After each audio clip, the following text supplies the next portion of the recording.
think the first thing you've got to do is always look at just what is currently running. So just going back to basics a lot of the time. I think a lot of accounts can get carried away with things like new features, but it is just making sure the best practices are in place from the get-go before you start increasing budgets and things. So so what you really need to be looking at is your business manager. So we'll use Facebook as an example. So is your Facebook business page and Instagram page linked?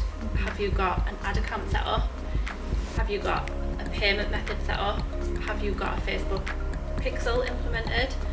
And not only is your Facebook pixel implemented, is it firing quickly? Have you got the relevant events set up as well? So that's things like view content, purchases, add to basket. And after the iOS update, the iOS 14 update, there's a new feature with Facebook which is called the Conversions API. And I won't pretend to be as tech savvy, however, it's another thing that needs to be implemented, and it just means it's an extra layer of getting information to conversions. It just means you're covered. It's not just tracking through the browser, it's through the servers as well. So making sure that's implemented as well.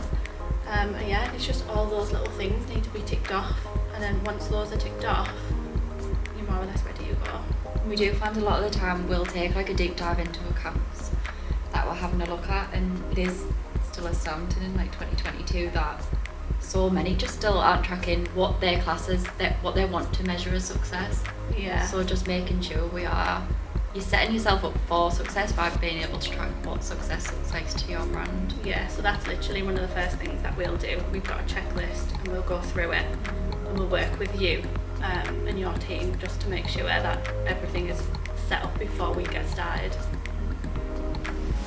So other things to look out for as well is just making sure that your product catalogue's set up. So if you're an e-commerce business and you're selling products through your website, you need to make sure that your product feed's synced. And just another thing as well, which I think is quite important, is just making sure that the relevant people have got access to the business manager, or even people outside of the team, so somebody higher up. Just if somebody leaves and they're the only person with access, like, it's chaos. It's always chaos. Facebook don't make it easy. Especially if somebody who has access is an agency. Like, we've just had that recently, haven't we? And they've really struggled to get full access, and it's just gone. So always make sure you get full access. Tip number 1. Yes, for sure.